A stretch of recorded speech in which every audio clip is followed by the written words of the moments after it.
이 시대의 명예와 만나는 시간, 명예전당 김철중입니다. 오늘은 남다른 길을 묵묵히 걸어온 의사를 모셨습니다. 7천여 개의 희귀질환을 다루는 소아과 의사, 소아희귀질환 분야의 국내 최고 권위자 최중희 서울대병원 소아청소년과 교수 모셨습니다. 안녕하세요. 네, 안녕하세요. 예. 서울대병원의 최중희입니다. 예. 저희가 지금까지는 이제 명예전당에서는 이렇게 그 명의의 질환이 이제 명확했죠. 위암, 심장병 이랬는데 오늘은 광범위한 7천여 개의 희귀질환을 다루는 의사. 주로 진료실에 오는 환자들은 어떤 환자들인가요? 사실은 제가 희귀질환이 7,000종이 넘는데 저한테 희귀질환의 명의 또는 희귀질환의 전문가라 그러면 굉장히 불편해합니다. 왜냐하면 저는 실제로 소아신경질환, 소아근육병을 다루는 전문가이고요. 그중에 그 모든 환자들이 희귀질환이다 보니까 제가 아마 희귀질환의 전문가라는 말을 듣는 것 같습니다. 근데 주로 이제 저희 외래에 찾아오는 환자는 그 아주 다양한 신경계 문제를 갖고 있는 어린이들이 제일 많이 오고요. 최근에는 뭔가 이상한 증상이고 희귀질환인 것 같고 잘 모르는데 진단이 되지 못한 그런 환자들도 최근에는 많이 늘어나서 오고 있습니다. 단순히 뭐 발육이 늦어지거나 이런 게 아니라 정말 뭔가 이상한 거잖아요. 네. 걸어야 될 시기에 못 걷는다든지 그러니까 부모들 입장에서는 엄청나게 놀라운, 그러니까 무서운. 네. 잘 걸어 다니고 그러다가 갑자기 걷는 기능을 잃어버린다든지 말을 잘 못한다든지 그런 경우도 있어요? 있습니다. 그러고 잘 하던 아이가 뭐 눈도 갑자기 못 맞추게 된다든지 안 하던 경기를 하면서 발달이 퇴행한다든지 뭐 이런 경우도 있고요. 그런데 많은 병원을 돌아다녀도 원인을 잘 모른다든지 그런 환자들이 주로 옵니다. 그렇게 해서 이제 들어오는 환자들은 맨 처음에 이제 검사를 시작하겠죠. 이제 미진단도 네. 많고 막 이러니까요. 네, 네. 주로 어떤 검사를 이렇게 풀어가는 건가요? 저희는 일단은 아기가 들어올 때부터 아이의 표정, 그다음 걸음걸이, 안고 들어오면 얼굴 모양부터 살펴보기 시작하고요. 그래서 아기가 울기 전에 이제 능숙하게 머리둘레 재는 것부터 시작해서 사사삭 끝내야 됩니다. 그 진단을 싹 끝내고 울기 전에 잘 달래서 빨리빨리 신경학적 검진, 진찰 이런 것들을 좀 하고요. 그러고 나서 이제 그러는 중간중간에 부모님들하고 그동안 아이들에게 생긴 증상들 이런 것들을 다 자세히 이제 들어보고 이렇게 진찰을 진행을 합니다. 동영상을 찍어 오시는 환자들도 있을 것 같아요. 네, 있습니다. 그러면 그것도 많이 도움이 되겠네요. 네, 많은 도움이 되고 심지어 이제 첫 번째 외래에서 그런 것들이 애매하고 부모님의 말을 들었을 때 좀 증상을 확정하기가 어려울 때에는 이제 비디오를 다 찍어와라. 그렇게 하면 도움이 많이 되고요. 그리고 주로 검사는 또 어떤 주로 검사? 그러고 나면 이제 아이의 증상에 맞춰서 혈액 검사도 하고 영상 검사도 하고 적절한 유전자 검사 그런 것들을 진행을 합니다. 그럼 보통 하루에 한 번 외래 환자 몇 명이에요? 아기가? 외래 환자 보통 제가 뭐 밥 먹을 시간도 없다고 해요. 90명 정도 내외를 보는데 이야. 이제 아침부터 점심시간 없이 쭉 내리 봅니다. 90명, 100명. 네. 그러면 그 중에서 진단명이 다 다른 아이가 몇 명이에요? 70개 내외입니다.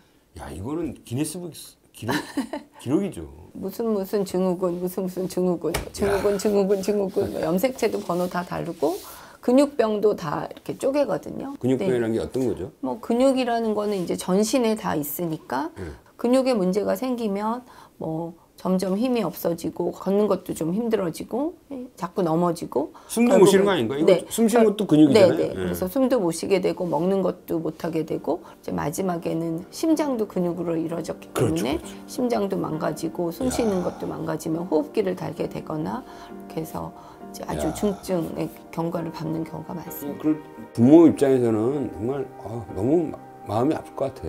뭐 보는 의사도 마음이 아프죠. 그러네요. 그 아이가 이제 자라가면서 점점 기능을 잃어가는 걸 보는 게 의사도 굉장히 슬픈 일입니다. 그러네. 그래서 제가 한때는 이제 심리 상담도 좀 받은 적이 있어요. 우울해서. 네네. 워낙 그 병 자체가 희소하니까 치료제 개발이 아무래도 덜 됐고 진단도 덜 됐는 거잖아요. 그러니까 네. 어떻게 보면 그것을 보는 의사의 숙명 또한 조금 이게 완치시켜서 오는 그 희열보다는 이 아이들을 어떻게든 계속하는 데서 그 과정에서 느끼는 상실감 이런 것들도 클 것 같네요. 네.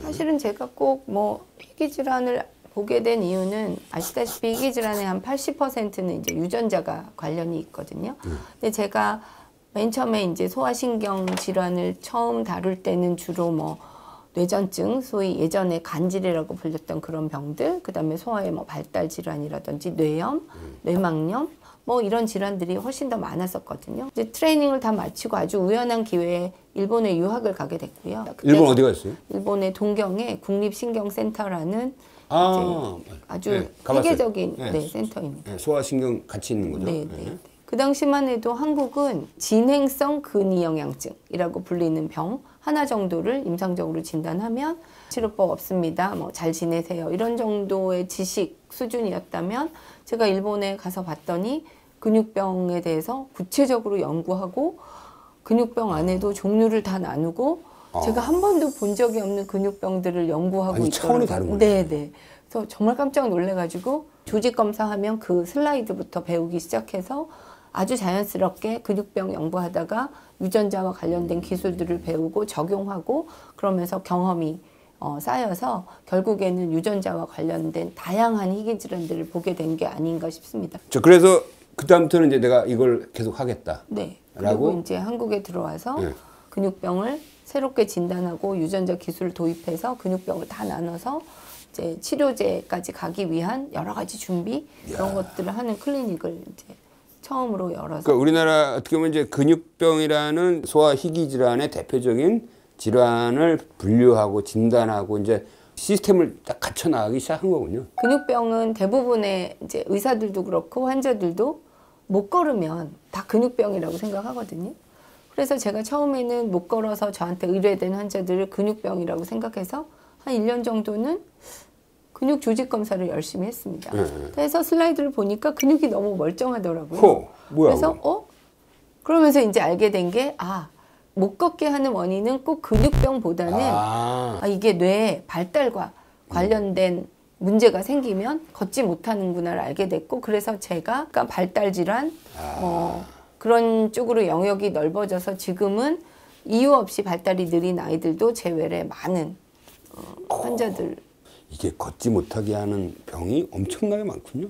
많습니다. 왜냐하면 아이들은 걷지 못하는 게 아파서 못 걸을 수도 있고요. 균형을 잘 못 잡아도 못 걷고요. 그날 기분이 좀 안 좋으셔도 아이들은 걷지 않으려고 떼쓰죠. 그러니까 이런 것들을 감별하는 게 아주 쉽지 않습니다. 정말 힘이 없어서 못 걷는 경우도 있는데 말을 하지 않잖아요. 아이들은. 그냥 오로지 관찰자가 보거나 부모님이 보고 얘기하는 걸 잘 들어야 하거든요. 쉽지 않다. 쉽지 않습니다. 쉽지 않네요. 야. 근데 이게 되게 유전자 변이하고 관련됐다고 그랬는데 그러면 우리가 보통 말하는 유전 질환이라고 얘기를 할 수가 있는 건가요?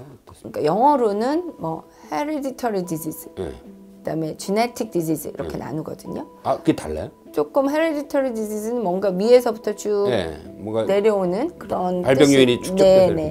그런 병이라면 유전 질환은 유전자의 문제 때문에 생기는 병. 사람들이 덜커덕 유전 질환 이러면 온 가족이 굉장한 죄책감, 특히 부모들이 굉장한 죄책감을 가집니다. 그렇죠. 그런데 실제 잘 들여다보면 아이만 돌연변이가 생기는 경우도 적지 않기 때문에 이제 그런 부분들을 잘 구별해서 알려드리고 부모님들이 죄책감을 가지지 않도록 해드리는 것도 제가 하는 일. 만약에 부모 양쪽의 유전자에 전혀 문제가 없는데 이제 돌연변이로 나왔으면 둘째가 나면 어떻게 되는 거예요? 둘째를 낳을 때 또 그럴 확률은 매우 떨어지죠.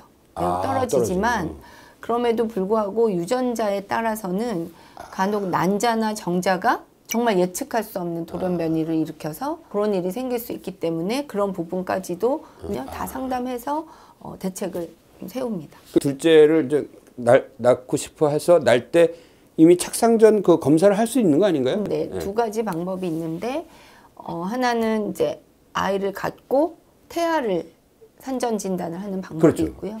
또 하나는 아이를 갖기 전에 미리 예측을 해서 전혀 그 나쁜 유전자가 들어있지 않는 배아만 골라서 다시 착상시켜서 아기를 낳게 하는 그런 착상전 유전 검사 기술들도 굉장히 지금 활발하고 저희도 진행을 하고 있는데 다만 이제 그런 것들은 놀라운 거예요. 모든 병이 해당하는 건 아니고요. 그러겠죠. 이제 법적으로 또 윤리적으로 어느 정도의 규율은 있습니다. 아 그래요. 네. 이게 척수성 근위축증. 네네 요즘 많이 화제가 되고 그러니까요. 있죠. 굉장히 비싼 약이 나와가지고 고가의 20억짜리. 네. 그 실제로 국내에서 제일 먼저 투여하신 분이 우리 최 교수죠. 네 저입니다. 네. 이 척수증 근위증이 어떤 환자죠? 척수성 근육병은 사실 그 척수 내의 앞쪽의 전각 세포가 점점 퇴행해서 결국에는 이제 운동 기능을 다 잃어버리는 그런 질환이고 아이들의 근육병 중에서는 두 번째로 많은데 치명률은 가장 높은 그런 질환이고요. 그러면 이게 증상이 언제 나타나요? 아주 빠른 아이들은 6개월 전에 이미 낳자마자 힘도 좀 없고 3개월에 목 가눠야 되는데 목 잘 못 가누고 다른 애들보다 뭔가 힘이 없다. 그리고 빨지도 잘 못하고 우는 힘도 약하고 이상하다고 보호자분들이 느낍니다. 그런 걸 저희가 이제 일형이라고 얘기하고 6개월이 넘어가면 혼자 안고 또 붙들고 일어서고 기고가 돼야 되는데 그런 거 안 하고 운동 발달이 정체돼 있는 것 같은 느낌? 이제 그런 경우 저희가 이형이라고 얘기하고요. 아 그래요? 걷고 나서도 뭔가 다른 애들보다 뛰는 속도도 나쁘고 걷는 것도 되게 뒤뚱거리고 좀 이상하게 걷고 그런 거는 이제 3형이라 그래서 뭐 어느 정도 중하냐에 따라서 이렇게 세 가지 형태로 나뉩니다. 아 그 이 부모들이 그 아이 걷나 이런 움직이는 걸 잘 잘 보셔야 잘 되고요. 해야겠네. 네. 뭐 그 일형 그러니까 발병시가 빠른 게 1형, 그다음 2형, 3형인데 그 1형이 제일 예후가 안 좋아요. 1형은 치료를 하지 않으면 거의 두 돌 되기 전에 거의 90%의 환자가 인공호흡기, 평생 인공호흡기를 달거나 아니면 인공호흡기를 달고 있어도 사망합니다. 야. 근데 이제 이런 거에 이제 희망의 빛이 나온 게 이제 새로운 약이잖아요. 그렇죠. 이 유전자 치료제의 작동 원리는 뭡니까? 유전자 치료제는 이제 그 병이 있는 유전자를 바이러스에 실어서 직접 주는 방법이 있고요. 또 하나는 그 유전자의 기능을 대체하는 유전자가 사람은 다 가지고 있거든요. 특히 척수성 근위축증은 그 SMN2라는 유전자인데 걔가 일을 더 많이 해서 SMN이라는 단백질을 잘 만들도록 하는 도와주는 그런 종류의 치료제도 있습니다. 왜 20억이나 하는 거 도대체? 그게 이제 그 치료제를 만드는 과정에 투자되는 돈도 굉장히 많았지만 실제로 바이러스 제조 기술, 그다음에 그 바이러스의 유전자를 패키지에서 넣는 거 그런 것들이 실제 돈도 많이 들고요. 그런 약을 써야 된다고 생각하면 저희 병원 같은 경우는 의심하면 3일 만에 결과 바로 나오거든요. 야, 엄청 빠른 거네요. 네, 빠릅니다. 왜냐면 제가 미리 전화합니다. 얘는 틀림없다. 그러면 저희 검사실이 빨리 움직여줍니다. 네, 빨리 움직여주면 이거부터 빨리 해라. 네, 그거 나오기 전에 이미 미국에 이제 라인을 넣어놓습니다. 바이러스 만들어서 실어서 보내세요. 이야, 이거 엄청나네. 그런 것들이 시간이 엄청 세이브해 주는 거네. 네, 시간도 세이브하지만 그만큼 돈 많이 드는 일입니다. 그러네요. 와. 그래서 우리 첫 번째 케이스가 그 경험하셨잖아요. 그 아이가 맨 처음에 어떤? 네, 이제 우리나라는 그 졸겐스마라는 약이 들어오기 전에 이미 다른 그 유전자를 다른 방법으로 조작하는 약이 먼저 들어와 있었고요. 그 약은 근데 1년에 3번 정도를 계속 유지요법을 척수각 내에 하니 아이로서도 부모도 고통스러워서 다행히 그거를 한 번 맞는 약제로 이렇게 교체 투여할 수 있도록 허가가 난 상황이어서 그때 이제 교체 투여를 했고 그 아이는 지금 손으로 휠체어를 이렇게 밀고 책도 넘기고 보고 노래도 하고 밥도 먹고 엄청 잘하고 있는데 그전에는 아예 앉지도 못했어요. 그렇죠. 계속 누워 지내는 상태에서 치료 시작했는데 이야, 이런 게 기적이네. 기적이죠. 기적인데 좀 안타까운 건 증상이 생기기 전에 그때 했었으면 아마 걷지 않았을까. 그래서 지금은 제가 신생아 스크리닝을 통해서 조금 이런 병을 좀 빨리 찾아냈으면 좋겠다 그런 캠페인도 하고 정보하고 소통도 하고 그러고 있는 상황입니다. 체계적인 진단법. 저보고 자꾸 명이라 그러시는데 제가 진단을 잘하는 이유는 소아를 보는 의사가 아니라 그 가족을 보는 의사예요. 행복이 어떤 건지 좀 보여주고 싶다 그런 생각도 있습니다, 사실.